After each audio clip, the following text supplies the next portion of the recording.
Welcome to the Nurse Shark Academy Show, a Baxter Professional Services production. Welcome to the Nurse Shark Academy Show, where we're experts in nursing and experts in business. I'm Tina Baxter, your host. The Nurse Shark Academy Show highlights nurse business owners and others in the healthcare field who promote entrepreneurship. Today's guest is Sarah Bellenger, and today's episode, how a military nurse turned entrepreneur is improving the credentialing process. My birthday's today, and my license expired last night at 11 o'clock at night, and it reminded me that I had this expiration, and I went on and immediately renewed my license. Nurses, are you burnt out, frustrated, looking for something new? Are you looking for more? Nurses, are you ready to feel the sun? You will dream big and expand your consciousness as an entrepreneur. Your nursing license is your key to freedom. Join the Nurse Shark Academy at the nursesharkacademy.biz today. Hello, and welcome to the Nurse Shark Academy Show. I'm Tina Baxter, your host.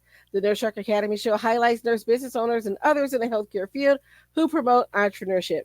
Today, our guest is Sarah Bellenger, and Sarah is the owner founder of ManageYouApp.com. I'm very excited to have you here. Sarah, welcome to the show. Thank you for having me. Okay, so I like to ask that first question out the gate because we all want to know, what made you become a nurse? Well, thank you, Tina. I was started, like many other people, as a very unfocused young person, and I did some candy striping at a hospital near my house. And I did all the disgusting things, cleaning floors, cleaning the hyperbaric chamber. But the part that I found most rewarding was working with the other nurses and the other teammates, learning about what they did.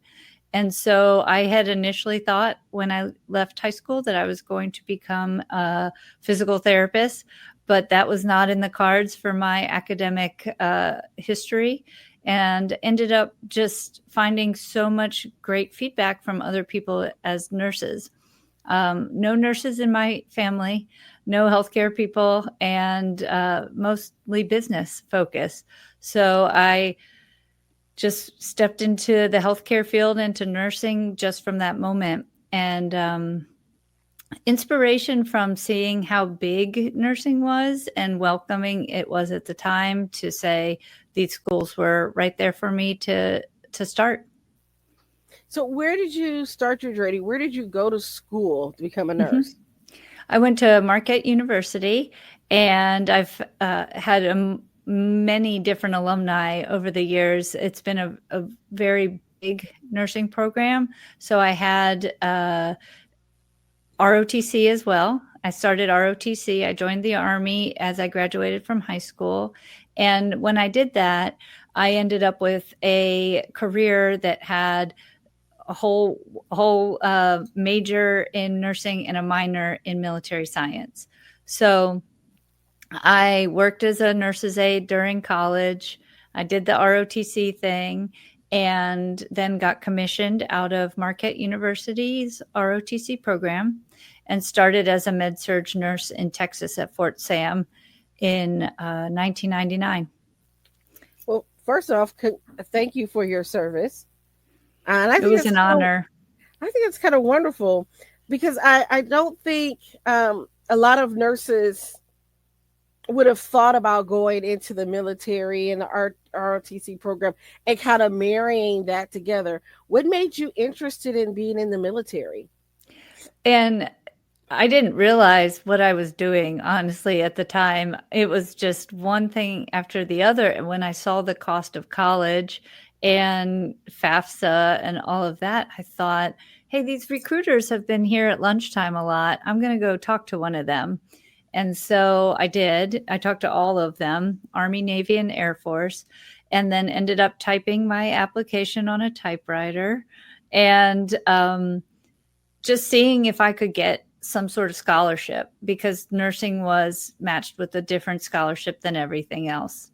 And so I applied and I got a low tier scholarship, and that inspiration from somebody where I hadn't seen inspiration in nursing from anything yet was really helpful to say, okay, maybe I'm making the right decisions if these things are aligning, help me get there. So, I got some money, and then the school also supported the nurses because they wanted us to be in the ROTC program. And so there were 100 there were 100 cadets, and there were, I think, 10 of us Army nurses from my year. And one or two of them are still in the Army, and we're at 25 years now. So it's kind of amazing how you start as nurses together, and then these guys are doing really awesome in the military. And that's from a strong foundation, I think, that we had with nursing and at Marquette. And so that's and then I did not expect to stay in the Army. I was thinking I would just do my 4 years and be done. And because that was how much I contracted for. Right. But after 9/11 happened, while I was in my, third year, it changed our focus a lot. And so I wanted to be a part of helping soldiers and helping, the country and the support system of, being a government nurse and supporting that mission. And so and I was stationed in Hawaii actually then. So it was, the Army ended up being an amazing opportunity. I've been to a few schools and a lot of leadership training. And then, of course, the Army Nurse Corps is pretty big, and we're celebrating our 125th birthday in February. Awesome. So, yeah, unexpected opportunities, you have to always keep your eyes open for. That's what that experience taught me. So what was your favorite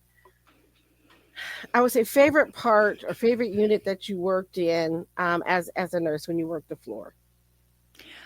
I always wanted to be an ICU nurse, and that was okay. My favorite unit that followed that was the PACU, and that's where I had never understood. I had had a surgery as a kid, one surgery on a foot, and then I didn't really know all the implications of running a busy, it's like a train station. You've got people coming in all the doors and leaving all the doors. And I was a manager, and we had LPNs and RNs and one tech. And then two of us ran the unit, and it was controlled chaos. Lots of learning about the business solutions that affect surgery. And that is kind of what started my interest in the business side of how it can all work. And of course, that's also where I started to learn about anesthesia. Okay. Because it's interesting, because you said your family was big on business. Did your family own their own business, or?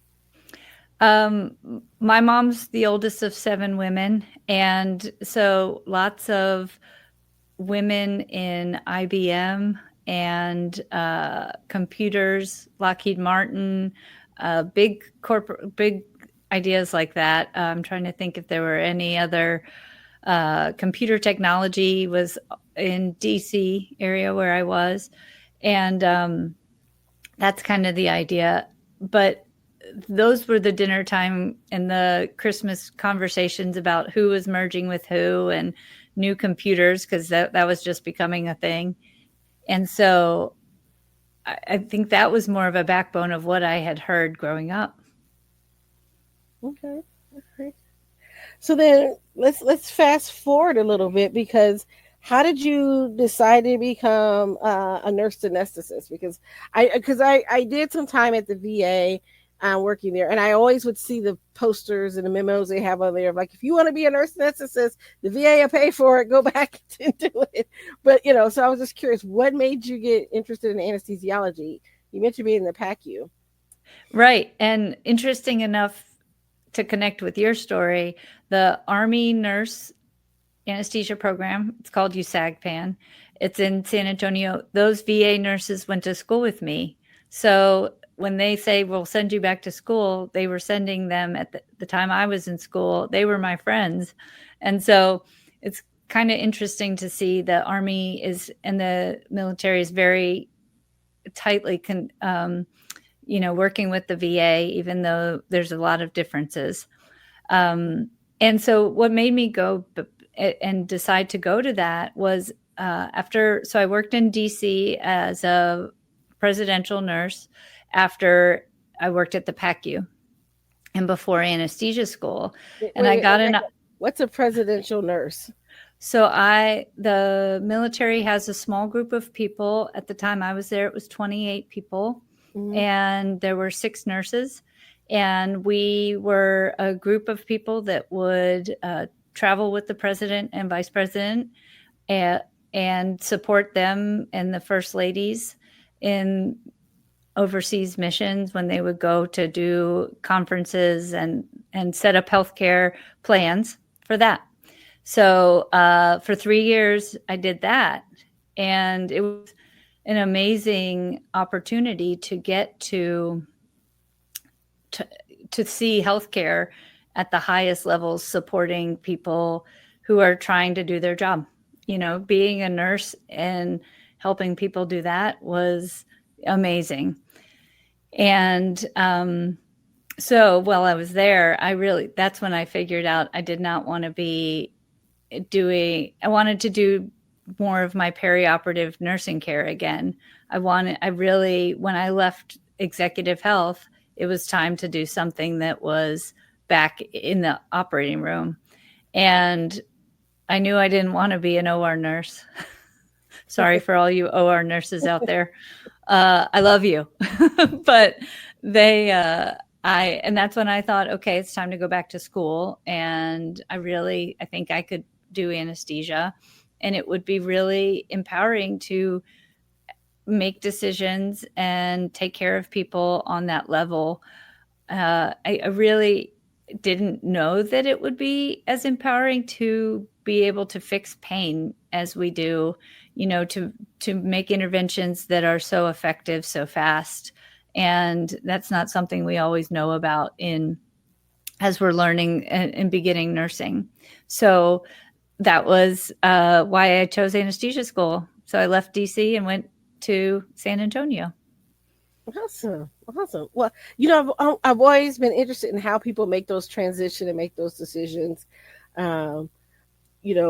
Going back to grad school, doing more, moving up the channel, because it sounds like you've had a wide variety of experiences, from being in the Army, working on the executive health team, to being a manager in the PACU.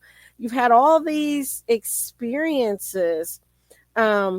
If you had a brand new nursing student, first year, coming to you wide-eyed, what would you tell them about their nursing career and what to expect? What piece of advice would you have for them?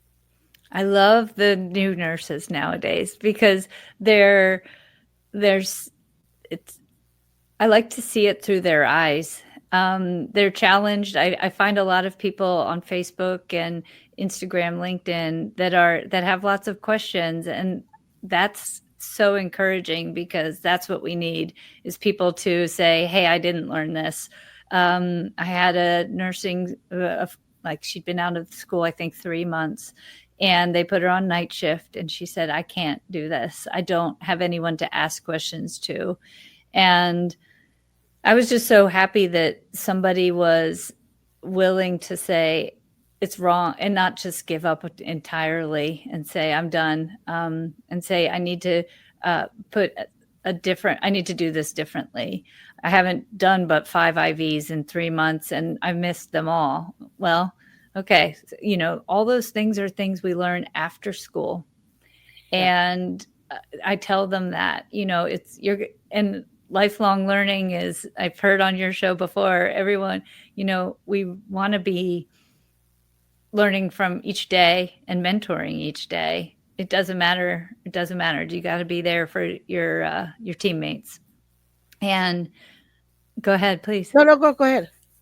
And I think that by asking questions, it really starts that opportunity and being approachable and, available. And that happens by being out there and doing care. And that's why I was happy to get out of the Army and still do anesthesia. Like you and I talked, we do nursing every week. And having these different variety gives us all these innovative opportunities and thoughts, and that feeds us as well as the younger new graduates first out. I think it's so important to have good mentors when you're coming out of nursing school, and I can imagine, being in the Army and fresh into all that you were doing. Did you have a certain mentor that helped you along the way? Mm-hmm. And if you did, how did they help you? I think mentoring is one of the most important things in nursing. Like I said, because those experiences that you learn at the bedside can be from anybody, right? And I've had a team of mentors. They call it a board, right? A board of mentors, and they've added on and encouraged me. And if I haven't heard from one of them in a while, I'll check in on LinkedIn and make sure that I see what they're up to and reconnect.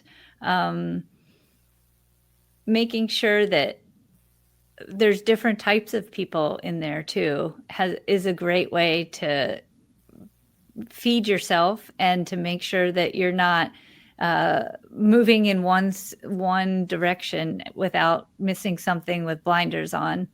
And I'm sure also our other colleagues, we talked about this before, going on LinkedIn and finding like the nurses on LinkedIn group, and I've found a bunch of mentors from there on innovation and things that are new to me.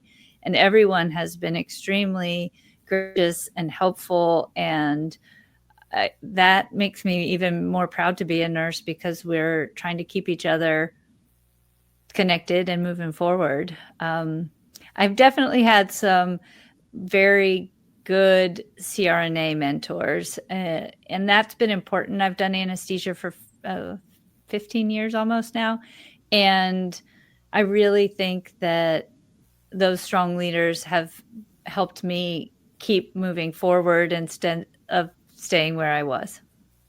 You know what? I think that's awesome. I think it's great to have those people in your life that kind of pour into you and help you along your journey. And that's what I want our listeners to hear, is that yes, you're out there and you may be on your unit, but you don't have to be by yourself. There are people that are willing to come alongside and to help you along the way. You just have to be open to that.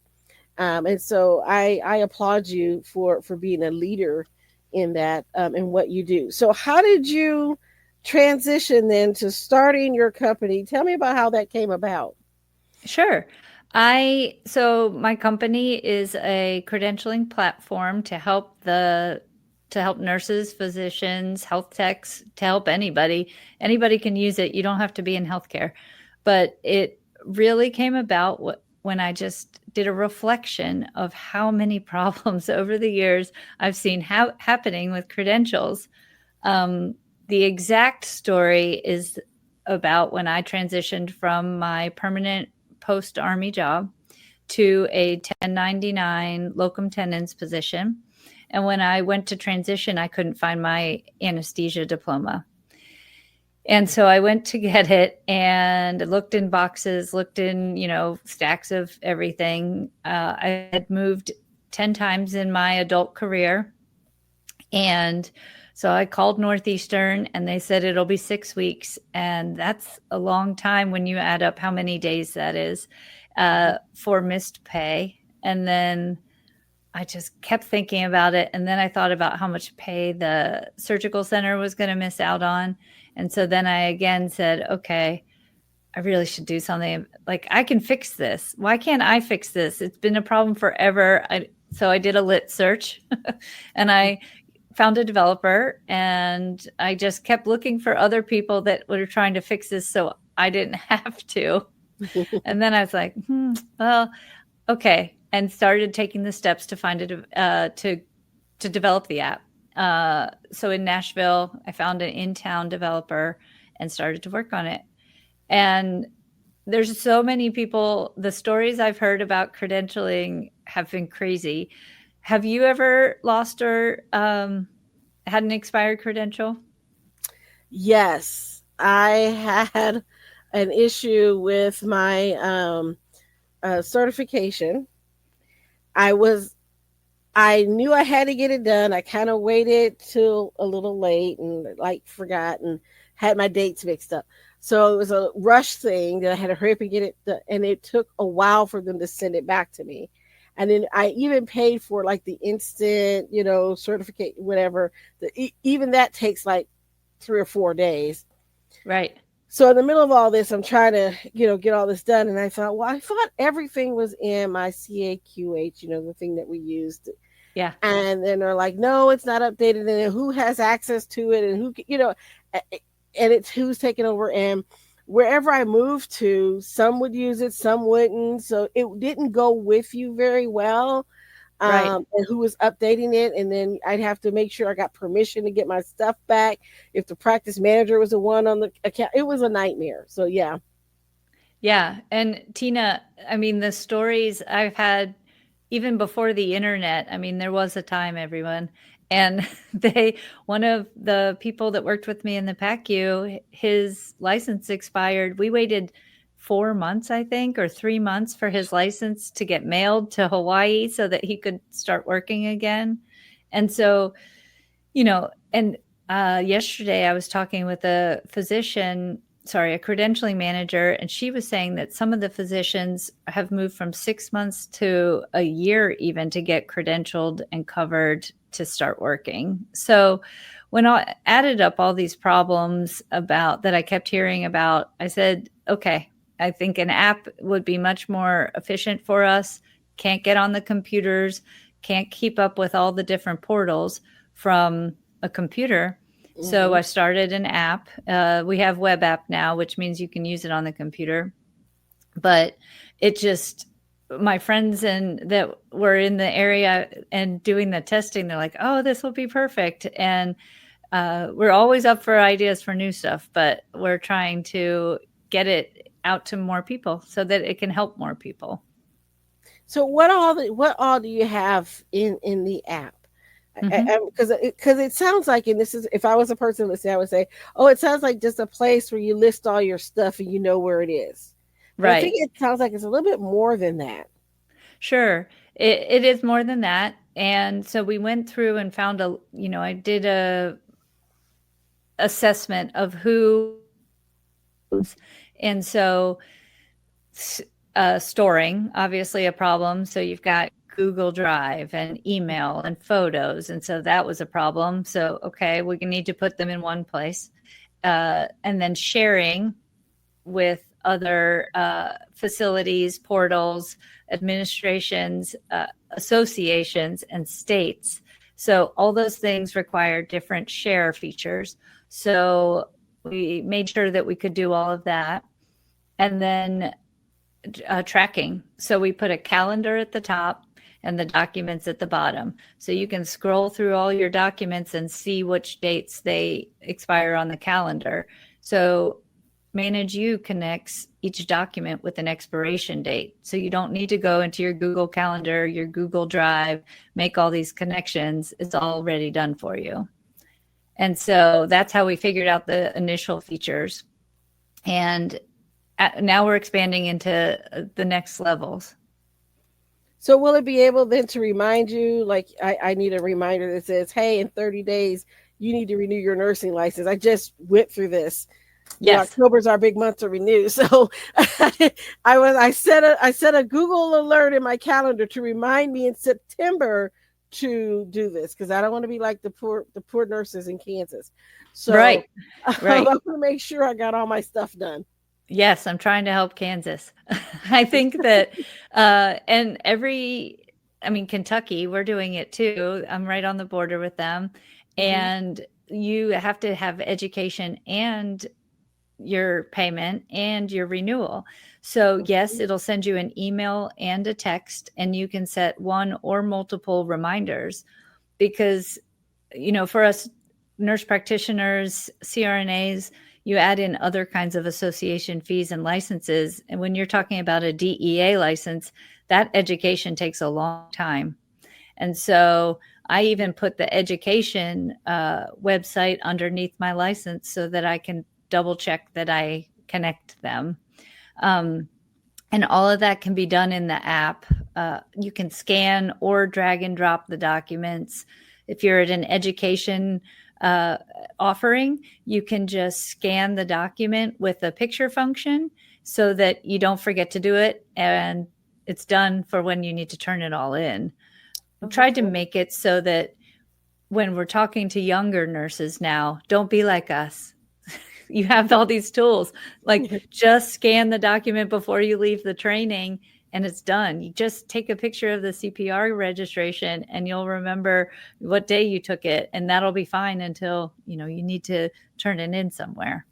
So learning a lot from them on their behaviors, and then how we can get better as more senior and tired and paper and folders and boxes. Yeah. Yeah, currently right now I try to scan everything into my cloud, so at least I know it's there somewhere. Right.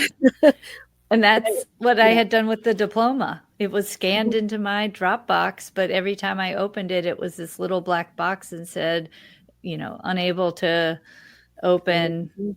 And, I called in for help and IT and all that. And everyone's like, no, just go find the document. I go, well, I can't. So expensive mistake. And, I had it, I was working, you could be prime source verified at Northeastern. That was fine. But in order to move these different sites, like you said, you have to be able to keep up with these documents and those expiration dates. And I hated it for me, and I hate it for everyone I work with that I say, hey, can you hand me your flu shot? Or, hey, can you update your TB shot series in the portal? And they can't find the document. So it's expensive and it's time consuming, and it doesn't have to be that way. So you can keep other things for your credentials, like your TB certification, your CPR certification, whatever additional alphabet soup that you have as a nurse, because, we love our alphabets. Yes. You can keep all of that with an expiration date, so to remind you to renew, take the training that you need, or whatever that you need done. I mean, because there's been a huge amount of limits put on these tests, on these certifications, right? And some hospitals down in town in Nashville, they'll not let you have your schedule if your CPR card's not been updated in your portal. One of the places one of our clients works at, they turned off her badge and she only works on Saturdays. So she had to use somebody else's badge all day when her CPR wasn't turned in yet to get into the unit all day.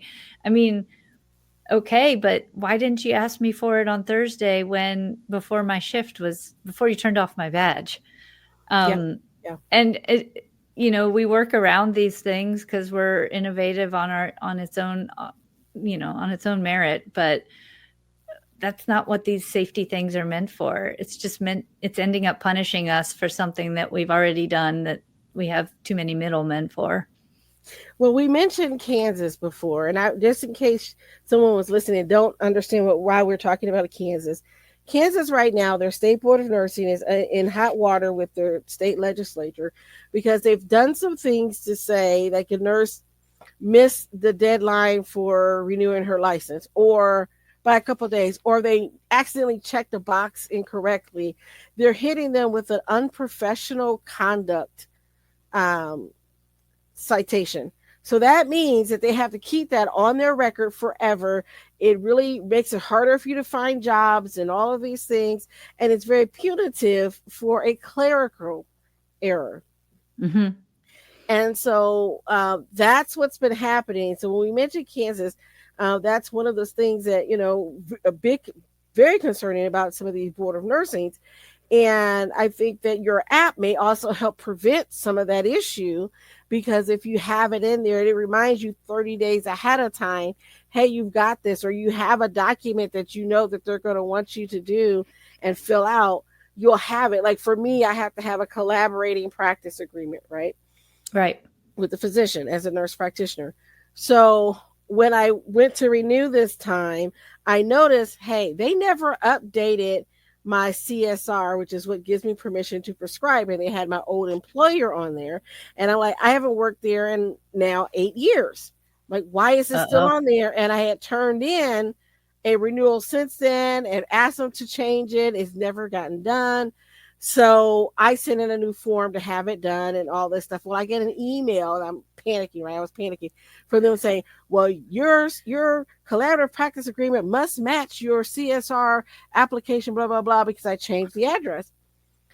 And then like the next day, so I'm like, okay, I'll deal with this tomorrow. The next day I get an email that says, oh, never mind. Sorry. We found the application where you wanted to change it. It's all good.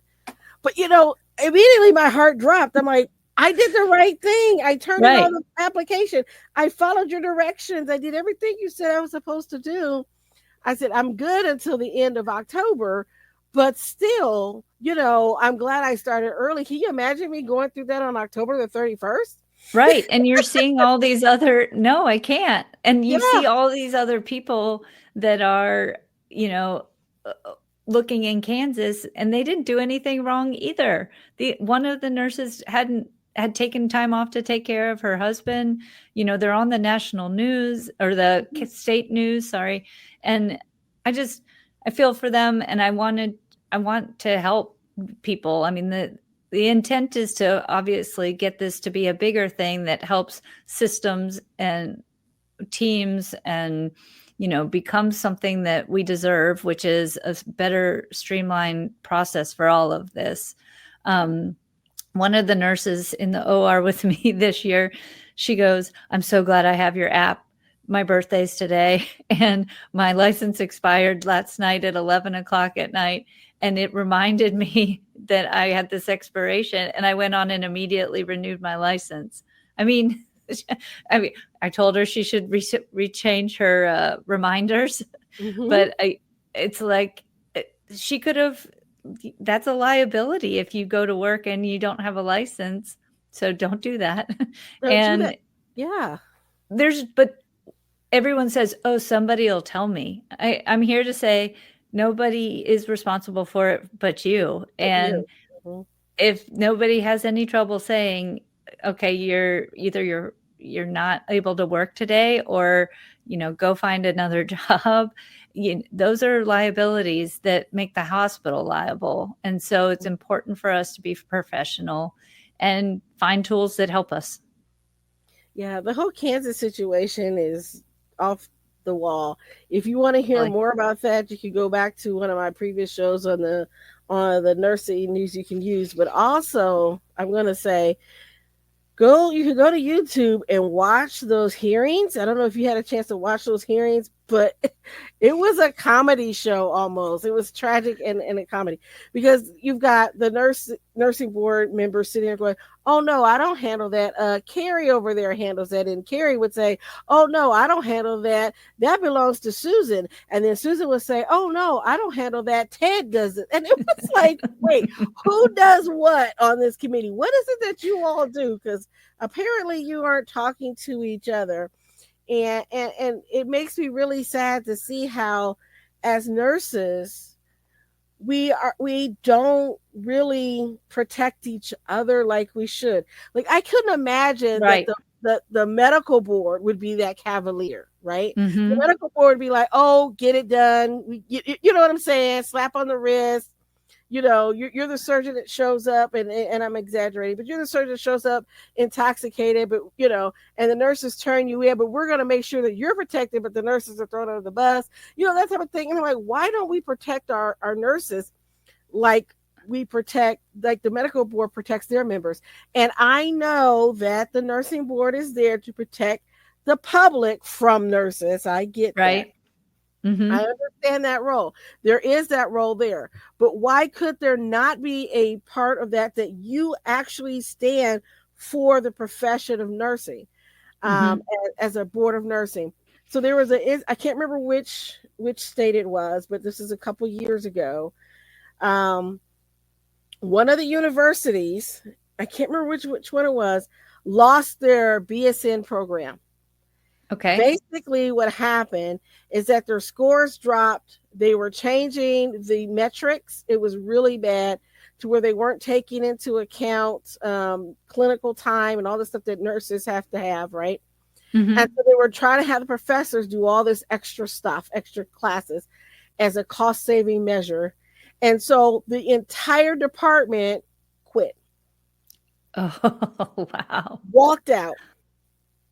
They Wow. had gone to the board of nursing, and this is a case where the board of nursing has said, hold up, per state law, Mr. President of the university, you are not allowed to do this and change these metrics this way.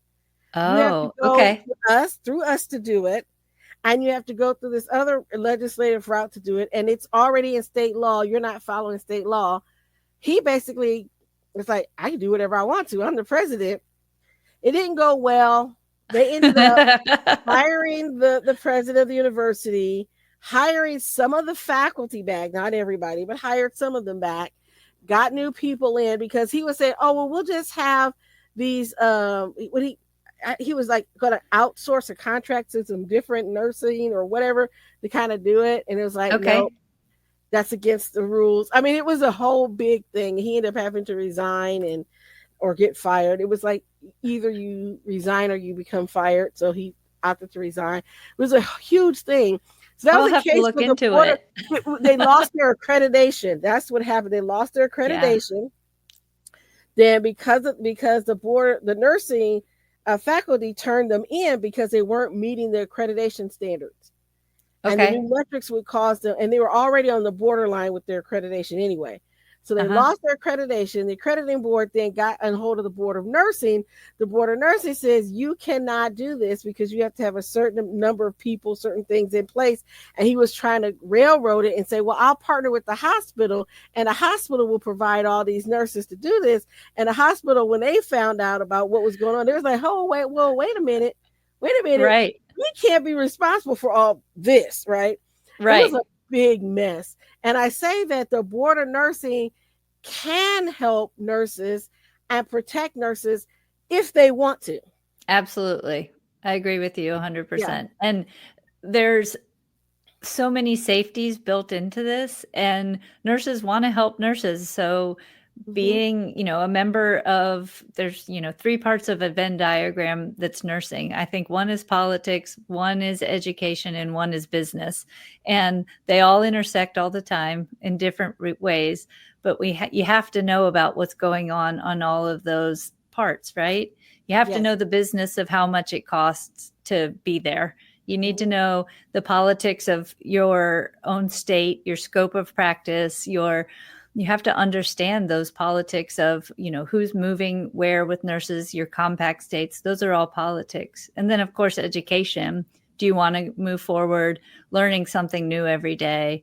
I just think that people say, oh, that's politics, or oh, that's business, and they don't want to think about it. They just say, oh, I'm just doing my job. No, all these things affect you all the time. So always be listening. You don't have to go and run and do them, but you have to understand them. And if you don't understand them, call somebody like us. We'll find. Exactly. I'm like, you have to vote. Just talking about politics, but you have to vote intelligently, Mm-hmm. right?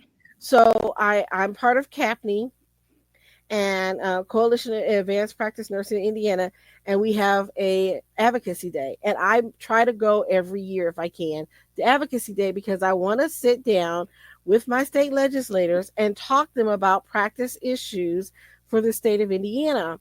Mm-hmm. And I'm like, you know, I think it's important to know what's happening. And so they keep an eye on these bills that come through because a lot of them come in with physician only language, or they may Right. be forgetting nurses exist for whatever reason and they're leaving us out. And so you have to have your voice. And even if you don't agree with everything that they do, as a nurse, I think it's important that you understand what your local politicians will do for you or against you. Mm-hmm. You don't want to vote for somebody that's going to take away your livelihood. And we have Right. to think like that now. You have to look at who are you putting in office, even to where on your local school board. What people don't realize is that local school board controls a lot of things, and they look at that budget and they're like, why do we need extra nurses in school nurses? We just slash that and we'll just get CNAs to do it. I've seen it happen. And I'm like, you don't want that. You want to protect your practice. So don't wait until it affects you, because one thing that affects one person affects us all. Look at what's happening in California. Now in California, you've got a judge that says that a nurse who has a doctorate can't call herself doctor in the clinic. Right. I saw that.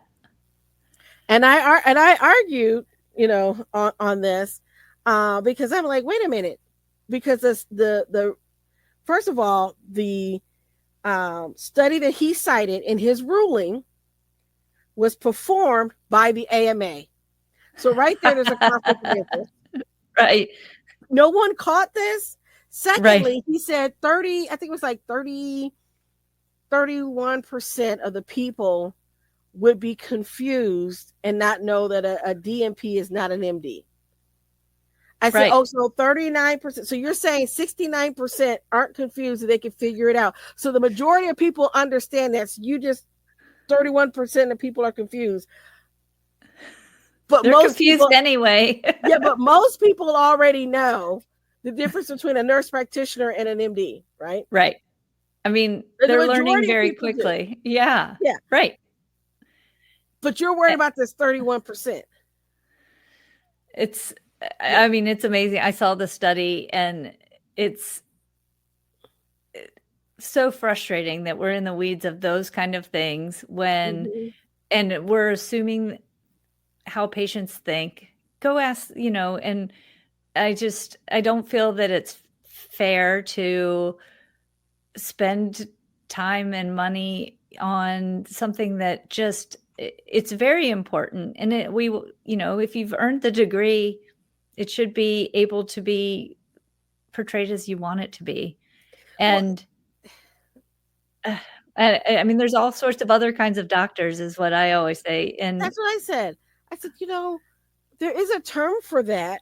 It's called physician. Just say, I'm Dr. Smith, your cardiologist, the physician, right? Yeah. How hard is that? Right. People are a lot smarter than you give them credit for, right? Mm-hmm. So basically you're saying that the American people are really too stupid to figure this out. Although the very study that you used actually says the majority disagrees. Of people can. Right.